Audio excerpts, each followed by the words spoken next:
MT-07, baby. Give you all that grunt off the line.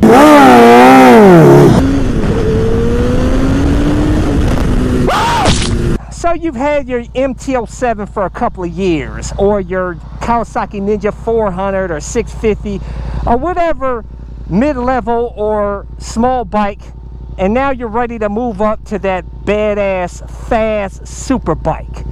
Well, you know what? I've had all the different types of bikes, and I've owned super bikes. I'm going to tell you what you need to know before you buy your first super bike. Let's go for a ride. Subscribe today. You know, I got rid of my super bikes. I owned a CBR 1000 RR. I owned a Aprilia Tuono V4 1100 factory. And I will tell you this, guys, that I sold them because they are boring to ride. This bike, woo, that bottom end grunt.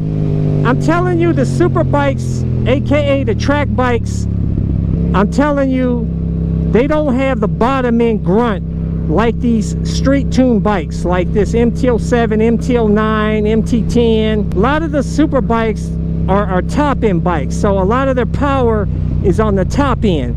Even the new CBR 1000 RRs, man, they used to be the super bikes that had the bottom end grunt.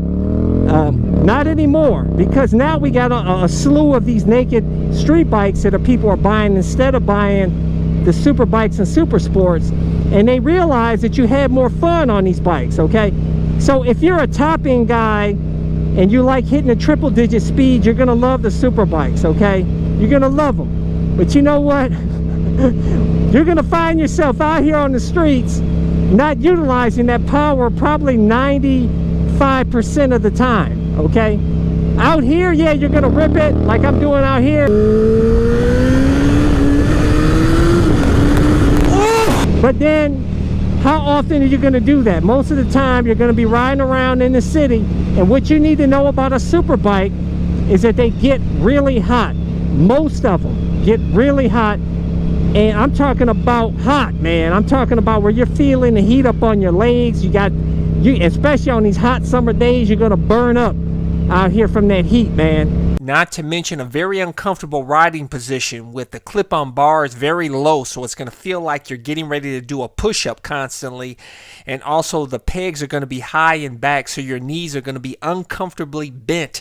This is great for riding at the track. You're in this aggressive riding position, but it sucks for continual riding in the city. There's other bikes that's worse, like the Ducati Panigales.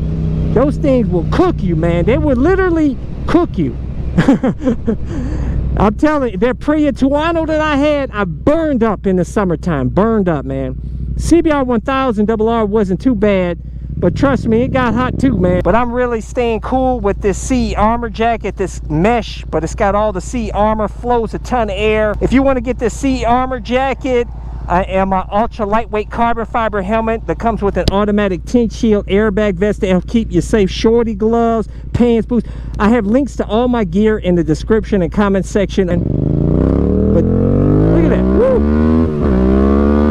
Yo, what you're really gonna find yourself enjoying doing is ripping the throttle off the line out here on the streets. Stoplight to stoplight. And that's why I got the MT-07. I went down, I even had an MT-09. I like this MT-07 better than the MT-09. Like I said, I did a video on it. I'll include the top right corner if you want to see the comparison. I own both of them. I find myself gravitating to I like the smaller bikes now because I can get everything out of them. They're lightweight. This MT-07's grunty with a lot of bottom end grunt. You know what I'm saying? The super bikes, like I said, you gotta really get on them in the super sport. You gotta get in on them, get in the meat of the RPM range, you know, to rip on it, and it'll be a rocket.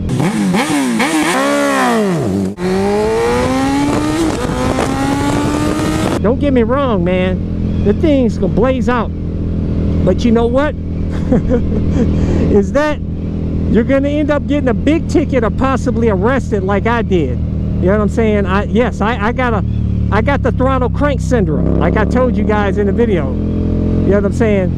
And I got busted doing close to about 30 miles per hour over the speed limit in the park system, man. I was 1 mile per hour away from getting arrested and put in jail with the booty warrior and losing my license. And that's another thing. You're going to get the Superbike, you are going to speed on it, and you are going to get some big tickets. You may get arrested, you may lose, get your license suspended, and also your insurance is going to skyrocket, okay, if that happens to you. Ask yourself, is it worth it? Is it worth it? Because I will tell you, for me personally, it wasn't worth it. Oh yeah, baby. See, when I rip on this bike, you get that bottom end grunt, but I'm not doing 120, 150 miles an hour. You know what I'm saying? It's gonna get me to lose my license, man. So I started to realize that, you know, I like my license, okay? I like my freedom, and I don't want to be in jail with the booty warrior, okay?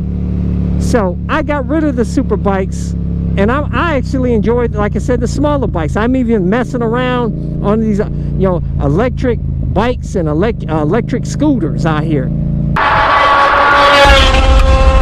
It's fun. It's a blast, man. And I'm not being an irritant and being a hooligan to the neighborhood and being an irritant to these people out here. You know what I'm saying? So it's a win-win for everybody, and it helps keep you safe, because speed kills, guys. Most of the people out here on motorcycles get killed is because of speed. They're going too fast, a car pulls out on them or something, and next thing you know, they're dead.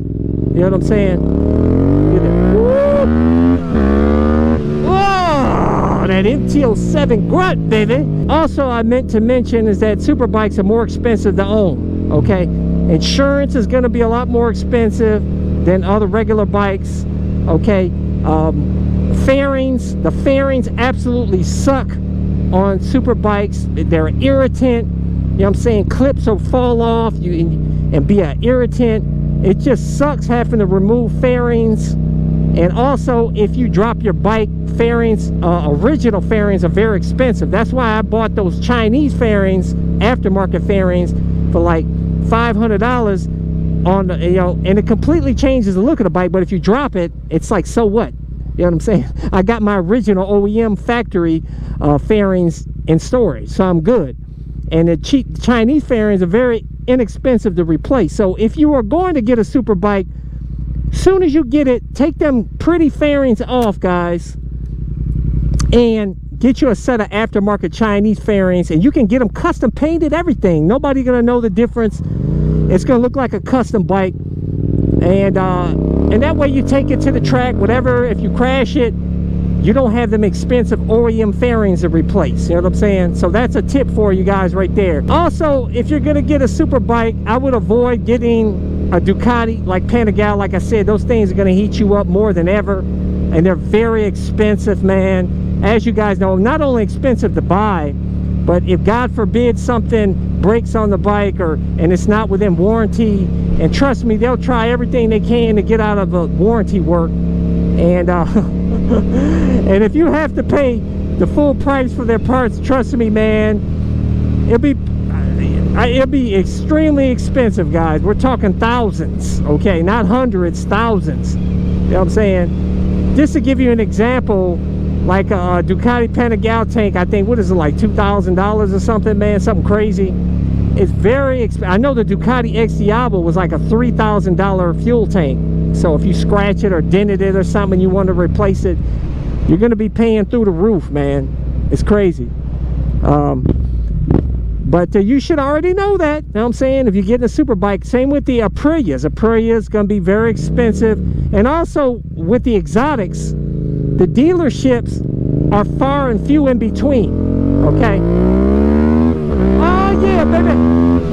Woo! Oh baby! Ah, I'm telling you, don't need a liter bike, baby.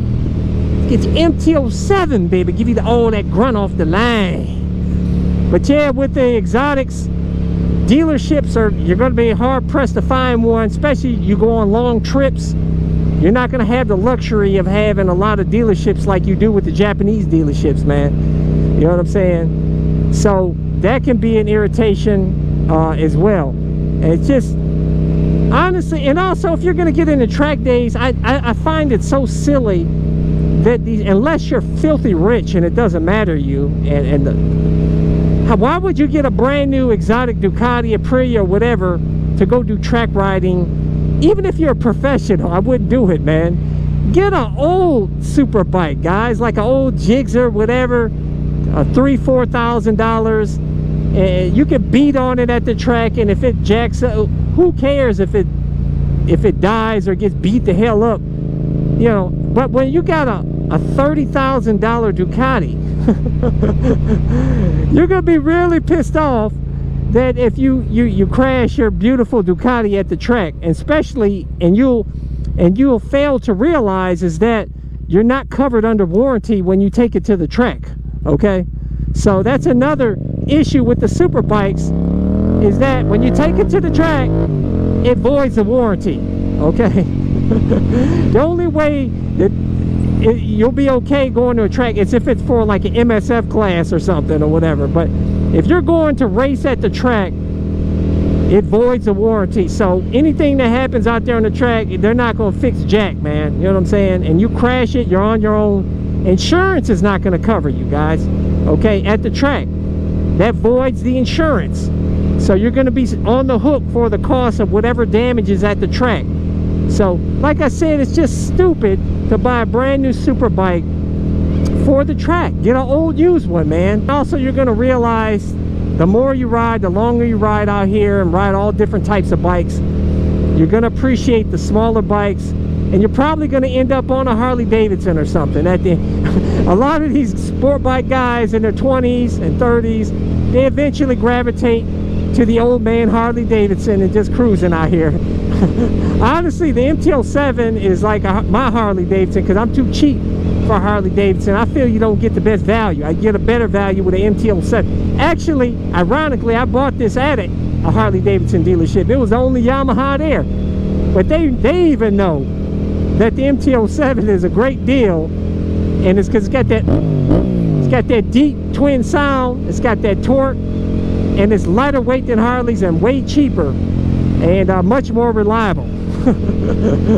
So understand that you will be going through a phase with the super bikes, but like I said, it'll just be a phase, and you'll be eventually on the old man Harley Davidson. Or you'll be like me and riding these smaller bikes out here and having a good time, having a hoot. Yeah, baby. But anyways, leave a comment below. Let's talk about it. That's why I do these videos. Guys, make sure to hit thumbs up, hit the subscribe button, hit that little bell symbol so you get notified when my videos release. But I release new videos every Sunday, Tuesday, and Thursday at 11:30 a.m. Eastern Standard Time. Till next time, deuces.